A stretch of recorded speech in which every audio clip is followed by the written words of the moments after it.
What's up, guys? So it's been so long since I made a video.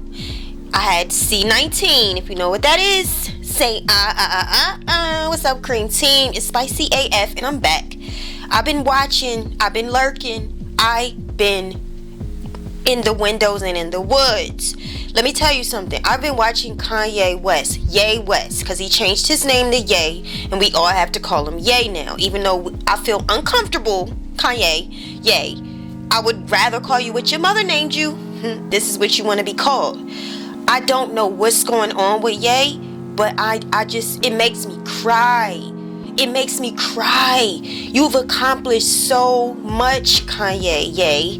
You've accomplished so much. So much. And look what you're doing. It's like you're taking brick by brick, tearing down your own empire.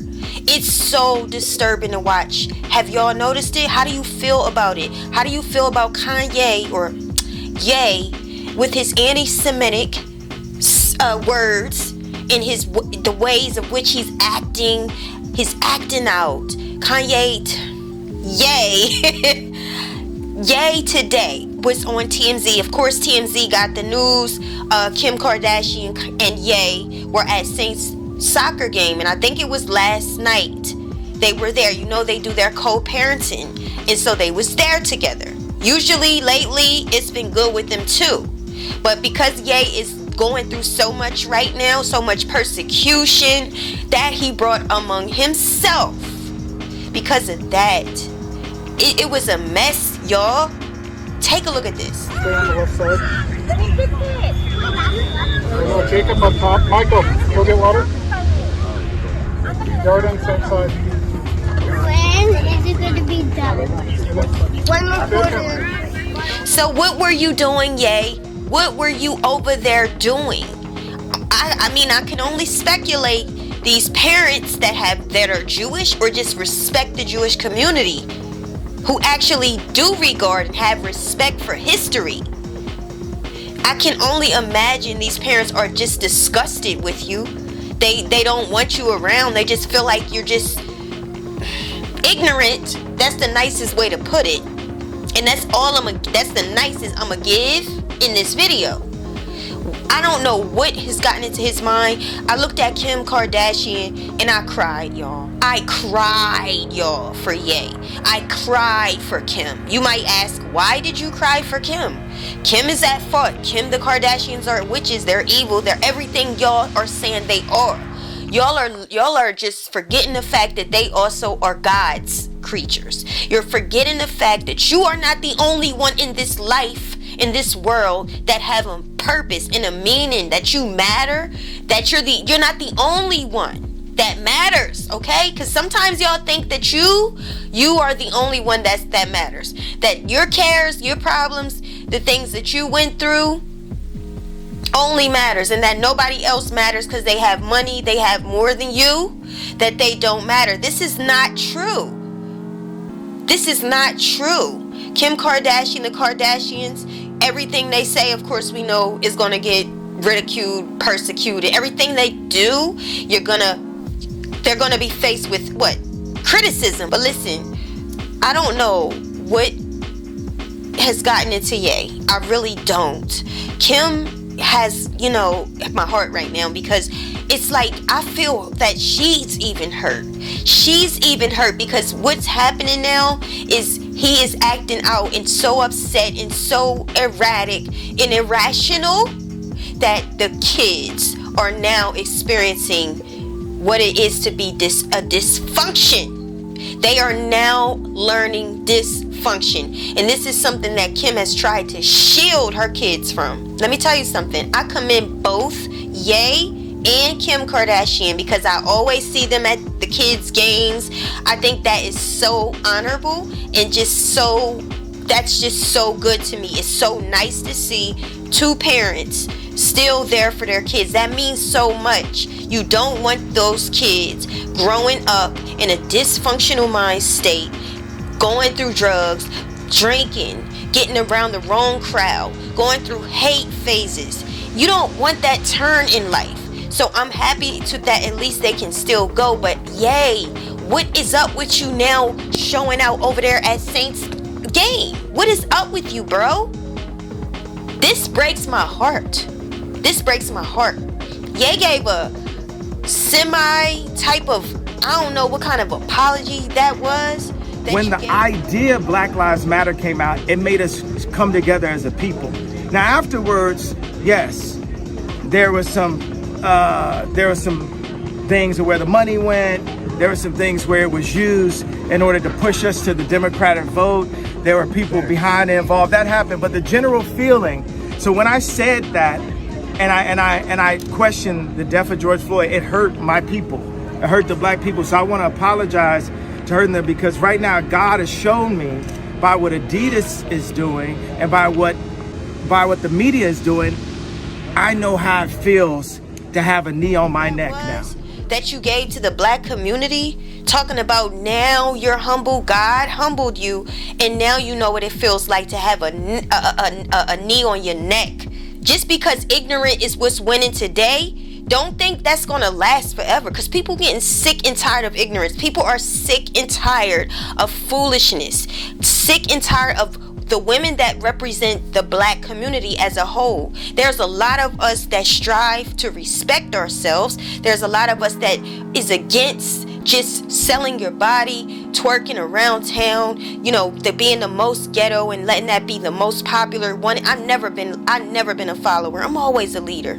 So I'm always looking side eye as somebody that's a follower. But there's a majority of the black community that are women are ran by foolishness. They think this is everyone, but this is not everybody. Why am I saying this? Because these people, because they're the majority of this generation, they're these popular wannabes, these people that follow the trends, this is what the world sees as a representative of who we are. And this is disgusting to me. Your time is limited. The foolishness will come to an end because people are craving love. They are craving realness. They're craving healing. They are craving things being brought to justice. People are sick of the foolishness. Yeah, you winning for a little while with the foolishness, but that's not going to last. People are turned off by it. So your money and your means is not going to replace being an intellect. Here's the problem. I was watching the Young Turks, and I always watch them, and they just talk about the current news in society, and I love it. I love their opinions. I love the facts they bring. I like it. They had a black guy who was on there, and one thing he said that turned me off when he was talking about Ye, because they were talking about the apology to just the apology Ye made to George Floyd's family and the black community. And the black guy they had on there, when he said he's not trying to defend Ye, I'm done. That's it for me. That's all for me. It's no defending that. There's no defending that. Here's my issue with a lot of people in the black community quit school. They wasn't paying attention. Too busy distracted, too busy rebelling, too busy cutting class, too busy being a class clown. And they looked at school, they tried to philosophize education. They try to explain away why education is not important. It's not paramount. Knowledge is not power. Oh, but they have the knowledge. These are the same idiots during the C-19 thing that was saying that black people can't catch it. Black people has this melanin that we can't catch it. Guess what? I just had it. It's just foolishness. And it's time to stop the foolishness because it's very disrespectful. You cannot live in this society and just run around being disrespectful with your words, being irresponsible with your words, being reckless with your words. You can never understand while you're living what George Floyd went through, because George Floyd is gone because he was taken out. He was taken out. So how dare you keep talking, Ye? How dare you keep talking? The more you talk, the more pain you cause. Stop trying to be philosophical. Stop trying to be articulate. Stop the intellect act, dude, because you sound stupid. You running around here talking about you hate reading and it's like Brussels sprouts. So it depends who cooks the Brussels sprouts, because they can be good. But because you heard somebody say that and it sounds good to your ear, you want to glorify that Brussels sprouts is not a good dish. No, doesn't matter. There's different chefs. There's many recipes you don't know anything about. You decline books as if they were all bad Brussels sprouts. Books are paramount, babe. You cannot live in this world trying to teach nobody anything, trying to show wisdom all the time, trying to have the next saying. Come on, cut it out, because you really are hurting people. If you paid attention in school, and here it comes, if you didn't drop out, or if you went back to school, not just to get your degree, but to get the education, you would have been able to empathize with the Jewish community. You would have been careful with your words, because you would understand, you would feel the same pain.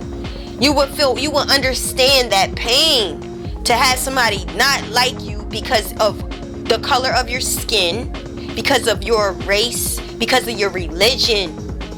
These people went through hell. Had you been paying attention in school and stop being that self-centered, selfish son of a fuck, then maybe you would have understood that. Didn't nobody have to tell me, what to say. When it comes to certain words, I'm careful.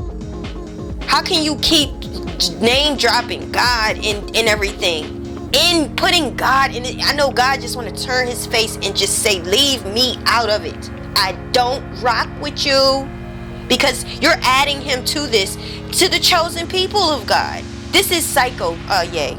So if you not psycho, this is psycho. This is psycho. And you won't stop. That's the problem I have with it. You have all these redemption opportunities to chill out, mellow out, fall back, get your mind right, shut your mouth. Didn't he show you when you got in that car accident and your mouth was wired shut? See, y'all don't know that God told Ye a long time ago to shut his mouth, and he didn't listen. Yes, a lot of us are lost. We don't know where we came from. We need a savior, don't we? We need Jesus. For real, for real. But yeah, y'all, I had to share my feelings on this. I will be talking about this more. It just hurts me. Kim is not... She doesn't deserve this. She don't. Just trying to be a good mom to her kids. She hung in there with you, my dude. She was with you through your BS. She stayed with you. She put up with you. How can she do it? I don't know. I don't know how she did it. But she was with you. But see, what you do is, sometimes y'all men, y'all keep cheating and y'all keep just disregarding what we say. When we hurt, you just ignore it and you don't care. And then when we don't care, that's when you go wilding out. Kim, get that restraining order on him. Put your foot down on him. That's my suggestion. If you're not going to respect the fact that she's moving on now, she's done with you, she does not want you, stop putting you and her together. Oh, if we get back together, no, that's over. Stop doing that. It's like forcing somebody to be in a situation that they don't want to be in. I would suggest, Kim, go ahead, get that restraining order. You're going to learn that your money cannot buy respect. Your money cannot buy education. It can't buy you the intellect you're trying to be. It can't buy you the articulation that you're trying to have. It's not. You have to actually take the time and do what the real smart people do. Study to show yourself approval. Shut your mouth. The Bible says a man that can control his mouth, his tongue, can control everything around him. A fool has many words, and in many words, the sin is not lacking. You talk too much. You don't listen enough. It's just a mess. But y'all, stay tuned, because there is more to come. Let me know what you feel about it all in the comments.